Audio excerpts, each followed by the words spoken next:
guys, welcome back, and welcome to the first episode of Warhammer 40k PDFs are really hard to find. So today we are going to be talking about a faction that combines two things that if you've been watching me for a while, you know I'm not a huge fan of, and that is Chaos and Space Marines. But, as I said, 40k PDFs are really hard to find. So if you have any advice on where I can find stuff, that would be great. Anyways, we are going to be talking about the Death Guard today. Though countless beings across the galaxy worship the plague god Nurgle, no mortal force stands as high in his favor as the Death Guard. Ancient and corrupted beyond measure, these heretic Astartes are the bearers of his most noisome gifts. The first warning of a Death Guard assault is a buzzing drone that grows louder by the second, rising to a skin-crawling thrum, then a hurricane roar. It is the sound of a billion plague flies swarming across the rank desolation of no man's land. Amidst this terrifying din can be heard the doleful tolling of bells, the rumble of powerful engines, and the mindless lamentations of the cursed. A carrion wind rises, bringing with it the sickening stench of decay, a spore-thick gale of corpse gas that swathes the enemy in diseased fumes. Then come the Death Guard, striding through the billowing foulness. Their eye lenses glow with a sickly light, and their blades drip with noxious venoms. Choking fumes spill from their corroded power packs and flesh-fueled boilers, further polluting the poisonous air. Some give vent to glottal battle cries, or groan-out praise to Grandfather Nurgle. Some laugh with insane glee, the sound wet and retching through vox grills clogged with nameless matter. Most simply advance, silent but for their thudding footfalls and the bubbling wheeze of their respirators. Amongst the Death Guard are slug-like artillery tanks and drifting bloat drones, plague-infested demon engines intent on slaughtering the panicked foe. Pustule-ridden cultists chant invocations of Nurgle. Poxwalkers and plague zombies shamble and groan.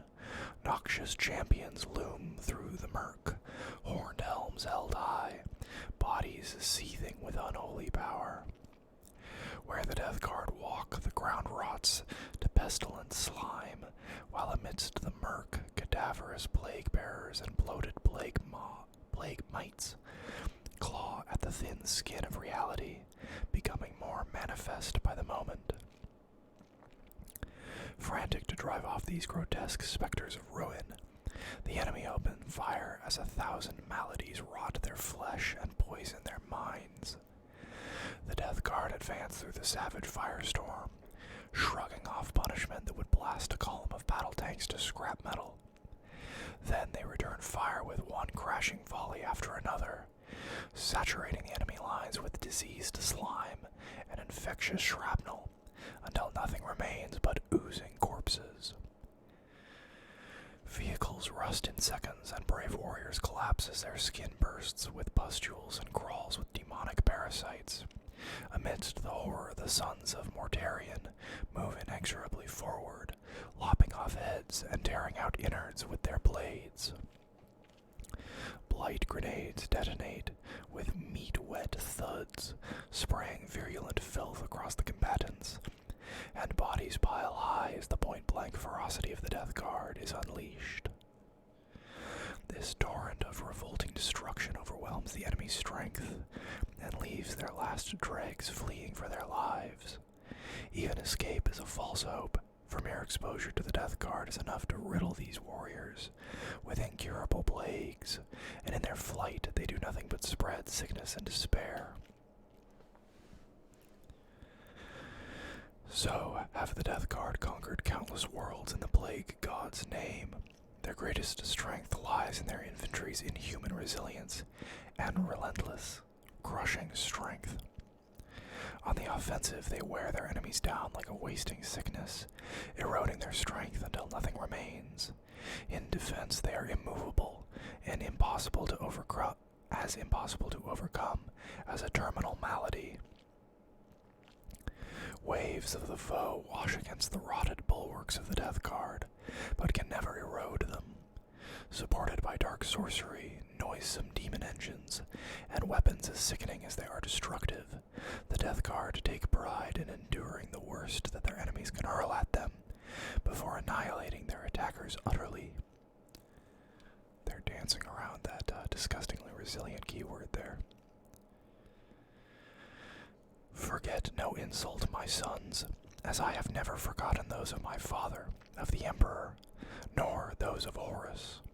Forgive no slight or grievance. Hold your bitterness deep within, and there let it fester. Let it roil and squirm and churn until you are filled with bile so poisonous that all you touch falls to ruin. Thus shall you serve Nurgle best. Thus shall you spread his virulent gifts across the false Imperium, and watch its final rotting. Mortarion, Demon Primarch of Nurgle.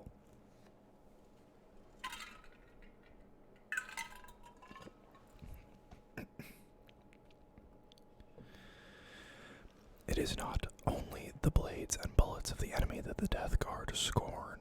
Nurgle has rendered his favorite sons utterly immune to the contagions, toxins, and poisons of real space. No war zone is too extreme for them, no atmospheric blight or rampant contagion too deadly. Virus bombs, rad warheads, even the most forbidden of bioweapons can find little purchase in their bloated flesh. Moreover, the Death Guard gladly unleash these weapons upon their enemies before the conflict begins, the better to prepare a battlefield in which only the children of Nurgle can flourish. The twisted traits and morbid strategies of the Death Guard stem from the teachings of their beloved master, the Demon Primarch Mortarion. Though once one of the Emperor's demigod's sons, Mortarion has become Nurgle's creature entirely. You would think the Emperor would think before he names his sons, or named his sons, evil stuff. I mean, Mortarion, he literally named him for death. I don't know. He is a looming, hollow-eyed terror, a nightmarish demon lord whose eternal bitterness and resentment has poisoned his sons as surely as the gifts that Nurgle could rain upon them. Mortarion's spite stems back to the earliest days after the Chaos Gods spirited the nascent Primarchs into the warp and scattered them across the galaxy. It was to the tormented world of Barbarous that Mortarion descended. This gloomy mountainous planet was cursed with a poisonous atmosphere that thickened the higher one climbed, and forced the human populace to huddle in crude villages in the forested valleys. The mountain tops were the province of foul Xeno warlords, malevolent beings whose armies were comprised of stolen human stock, transformed into cadaverous marionettes and mutant flesh hulks. To the young Mortarion's great misfortune, he was seized by the greatest of these warlords. The creature claimed him as an adoptive son, raising the child in a forbidden keep as high up in the mountains as the resilient Primarch's physiology could endure. Mortarion terrorized the local populace at his necromantic father's behest for long years, until at last the scales fell from his eyes. The future lord of the 14th Legion realized that the helpless creatures in the valleys were not prey, but his own species. The full tale of Mortarion's rebellion is told in the Stygian scrolls. Suffice it to say that rebel he did, leading the populace of Barbarous in a grinding war against their oppressors. He formed the finest of his human soldiery into the first Death Guard, heavy infantry in baroque armor, hardened against the poisons of the Barbaran atmosphere. Yet though it was Mortarion who led the overthrow of the Carrion lords, it was the Emperor, keen to reclaim his son and press on with the Great Crusade, who struck the final blow. Mortarion could not forgive him this casual dismissal of his life's struggle, and thus the seeds of bitter enmity were planted. The Dusk Raiders. Before their ill-fated reunion with their Primarch, the warriors of the 14th Legion were known as the Dusk Raiders. Taking their name from their practice of striking just as day became night, the Dusk Raiders specialized in infantry assaults, emerging from the gloom with bolters blazing to eradicate their enemies wholesale. The Dusk Raiders were drawn from the rugged gene stock of Albia, a Terran empire that long resisted reunification.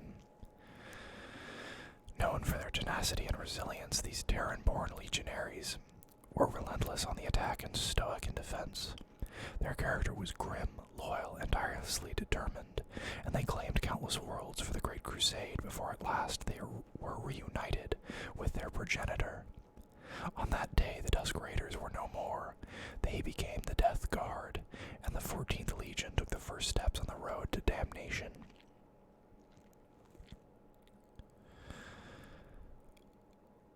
I think we might actually just stop there. I'm sorry this is a shorter one, but yeah. I hope you guys enjoyed what we have for this video.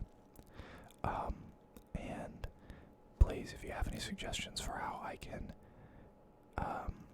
get my hands on more 40k stuff, I would really appreciate it. Thank you, and I'll see you guys next time. Bye-bye.